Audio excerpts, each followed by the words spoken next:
The fog rolled in from the Bristol Channel on a November morning in 1942, thick and cold, wrapping itself around the docks like something alive. The transport ships appeared first as shadows, then as steel hulls cutting through the mist, their decks crowded with men in olive-drab uniforms who had crossed an ocean to fight a war that wasn't quite theirs. Among them stood Sergeant James Holloway of the 320th Barrage Balloon Battalion, a carpenter's son from Birmingham, Alabama, who had never seen anything like the stone buildings rising from the English shoreline, ancient and smoke-stained and somehow still standing despite the German bombs that fell from the sky most nights. He watched the white cliffs recede into grey water and thought about the last thing his mother had said to him before he boarded the train in Alabama. "Don't forget who you are over there." As if the segregated train cars and the whites-only water fountains and the separate barracks on the military base hadn't already burned that lesson into his skin. But now, stepping onto British soil with 200 other black soldiers, James felt something shift in the air around him. The British dock workers stared, certainly, but not with the particular kind of hatred he knew from home. They stared with curiosity, with something that might have been welcome. "Blimey!" one of them muttered to another, loud enough to carry. "But they didn't tell us they were sending coloured lads." The words hung there, suspended in the salt air, and James tensed instinctively, waiting for what always came next. But the dock worker just shrugged and went back to unloading crates, as if the colour of the arriving soldiers was merely a fact, not a problem requiring immediate action. James exchanged a glance with Private Marcus Wright, a sharecropper's grandson from Georgia who had fought his way through 3 years of high school before the draft found him. Neither man spoke. They had learned long ago not to trust moments like these.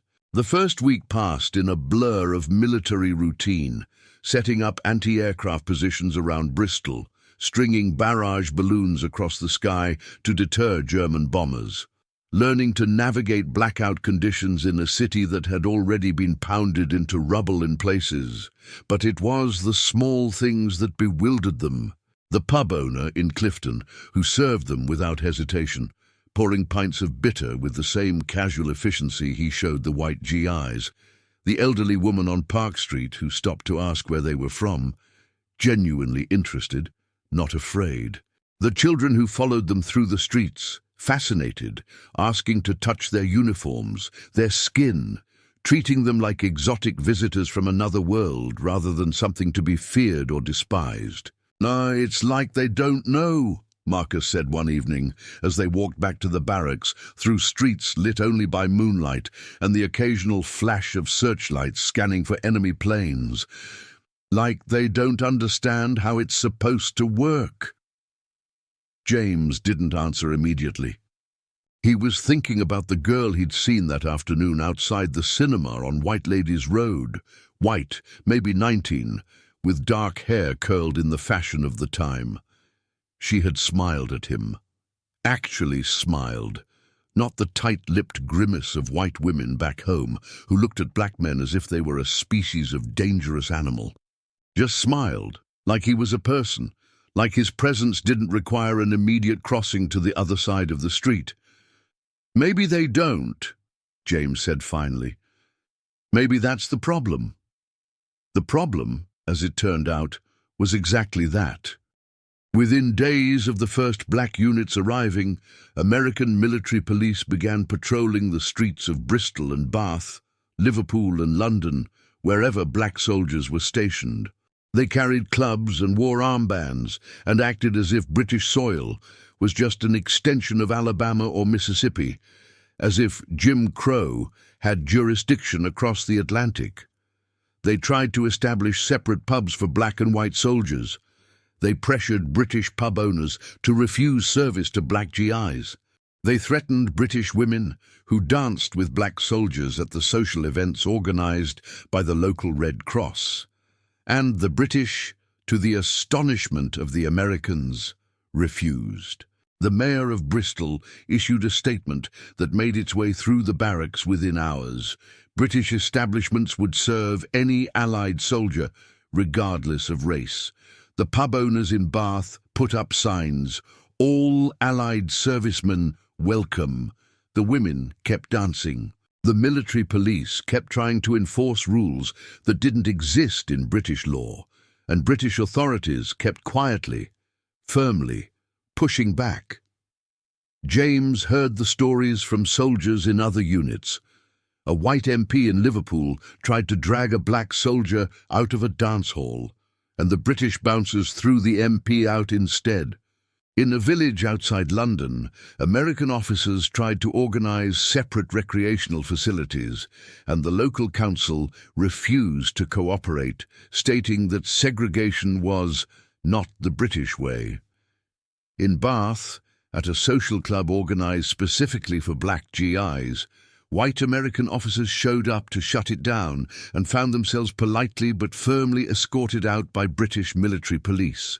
It was strange warfare, this, not fought with guns but with social codes, with the simple act of treating people as human beings becoming a form of resistance.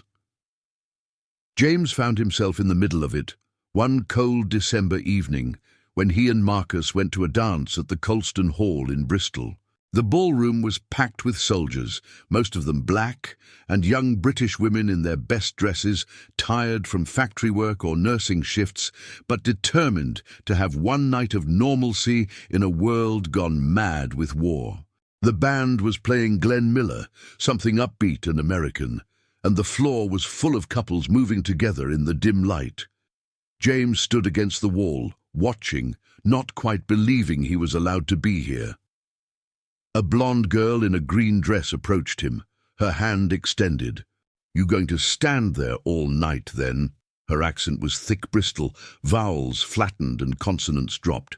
James looked at her hand, at her face. Open, friendly, with no trace of fear or disgust. He took her hand and let her lead him onto the dance floor, and for 3 minutes he danced with a white woman in public, and no one screamed, no one called the police, no one appeared from the shadows with a rope and a tree. When the song ended, she thanked him and disappeared back into the crowd, and James stood there feeling like he had crossed into some alternate dimension where the rules he had lived by his entire life simply didn't apply. But they did apply, just differently. The first time he saw an American MP beat a black soldier outside a pub in Broadmead, James understood that the freedom he felt in Bristol was conditional, temporary, a gift that could be revoked at any moment by men with badges and clubs and the backing of the United States military. The second time he saw it, a corporal from Cleveland knocked unconscious for the crime of drinking in a pub that white soldiers also frequented, he started to understand that the British welcome, however genuine, couldn't protect them from their own officers.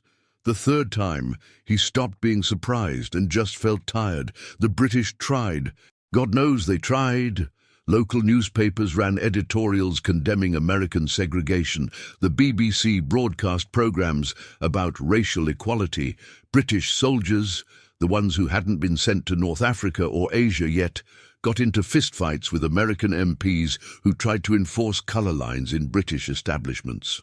In some towns, British civilians organised separate social events specifically for black GIs, complete with food and music and women willing to dance with them. A small rebellion against a policy they found barbaric and incomprehensible. And somewhere in all of this, in the strange interzone between American racism and British resistance, stories began to circulate. Rumours, mostly. The kind that soldiers passed around in barracks late at night when the bombers were quiet and sleep wouldn't come. Stories about high-ranking British officials expressing shock at American segregation. About military liaisons who refused to attend meetings where black soldiers were excluded. About the king himself asking pointed questions about the treatment of colonial troops, though that might have been wishful thinking. But there was one story that James heard repeated so many times, in so many variations, that he half believed it might be true. It was late January 1943. when Lieutenant Colonel Henry Morrison of the 92nd Infantry Division told it to a group of soldiers during a rare address at their barracks outside Bath.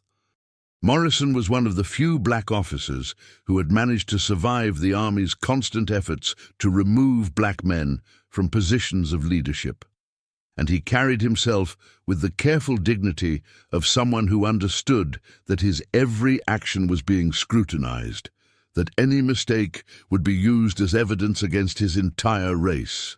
"I was at a planning meeting," Morrison said, his voice low and measured in the way of men who had learned to choose their words carefully, with British military liaison officers, discussion of troop deployments, logistics, the usual, and one of the British colonels, proper upper-class type, Eton and Oxford, the whole package, he asks our commanding officer, "I understand there are Negro units arriving.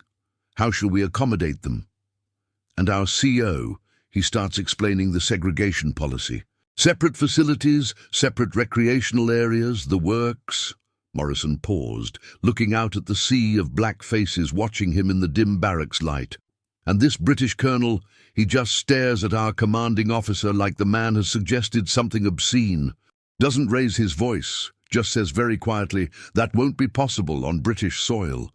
His Majesty's government does not recognize such distinctions."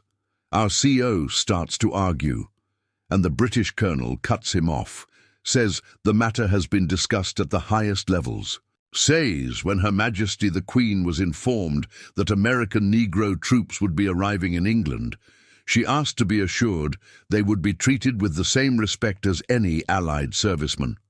Not less, not separately, the same. The barracks were silent except for the distant rumble of thunder or bombs, impossible to tell which anymore. "I don't know if that's the exact quote," Morrison continued. "Don't know if those were her precise words, but the message was clear enough. And it came from high enough up the chain that even our brass had to pretend to listen." James lay in his bunk that night, listening to the other soldiers breathe in the darkness, and thought about what it meant that a British queen, a woman he would never meet, whose world was so far removed from his that they might as well have been different species, had apparently spoken a few words in his defense, or in defense of men like him. It didn't change anything, really. The American MPs would still enforce segregation wherever they could. The military would still treat black soldiers as inferior. When the war ended, if he survived, James would go back to Alabama, where drinking from the wrong water fountain could get him killed. But for a moment, in a cold barracks in England in the middle of a war that was consuming the world, those few words, real or imagined, precisely quoted or embellished through countless retellings, mattered. They suggested that somewhere in the machinery of power and privilege, someone had looked at the situation and said, "This is wrong." Not that it was impolite, not that it was unfortunate, that it was wrong. The next morning brought news that the 92nd Infantry Division would be shipping out to Italy within the month. The barrage balloon units would stay in Britain, still needed to defend against German bombers that came less frequently now, but still came. James and Marcus spent their days working the anti-aircraft positions and their nights in Bristol pubs, dancing with British girls who didn't seem to understand what a revolutionary act that was, drinking beer with dock workers who couldn't fathom why American soldiers would refuse to serve alongside their black compatriots. And when the MPs showed up, which they did, regularly, predictably, the British would shake their heads and mutter about American barbarism, and the black soldiers would go back to their segregated barracks and remember that this temporary freedom was just that. Temporary. James saw the Queen Mother once, though he didn't know it was her at the time. It was March of 1943, and she was visiting a military hospital in Bristol where wounded soldiers from North Africa were being treated. James's unit had been assigned to provide additional security, and he stood at attention outside the building as she passed. A small woman in a dark coat and hat, surrounded by military officials and hospital administrators. She stopped to speak with someone, and for just a moment her gaze swept across the black soldiers standing guard. Her expression didn't change. She didn't smile or nod or acknowledge them in any particular way. She simply looked at them the same way she looked at the white soldiers standing nearby, as men in uniform, doing their duty, worthy of the same basic respect and recognition. It was such a small thing, such a minor moment in the vast machinery of war and politics and social change, but James remembered it years later, when he was back in Alabama, working as a carpenter like his father before him, living under the same Jim Crow laws that had defined his childhood. He remembered that in England, for a few months, he had been treated like a human being, not everywhere, not by everyone, not even consistently, but enough to know what it felt like, enough to understand that the system he lived under wasn't natural or inevitable, just enforced. The war ended. The soldiers went home. The British went back to their bombed cities and their rationing and their slow recovery. The temporary alliance dissolved into memory, and photographs and stories passed down through generations. But in Bristol and Bath, in Liverpool and London, in the small villages where black American soldiers had been stationed, people remembered. The elderly women remembered dancing with young men from Alabama and Georgia and Mississippi, boys who moved differently than British boys, who carried themselves with a strange mixture of confidence and caution that spoke to experiences the British couldn't quite comprehend. The pub owners remembered the American MPs trying to enforce rules that had no place on British soil, and the quiet satisfaction of refusing. The children who had followed black soldiers through the streets remembered being treated with kindness by men who had every reason to be bitter. And the soldiers remembered. They remembered what it felt like to walk into a pub and be served without question, to dance with a woman who chose them freely, without fear of violence or social ostracism, to be seen, however briefly, as something other than the color of their skin. They remembered, and they came home changed, not fixed. The racism that had defined their lives before the war was waiting for them, unchanged when they returned, but changed in the sense that they now knew, with absolute certainty, that the world didn't have to be the way it was, that somewhere, for a brief moment in history, things had been different, and if they had been different once, they could be different again. Whether the Queen had actually said those words, whether she had asked to be assured that black American soldiers would be treated with respect and dignity, James never knew for certain.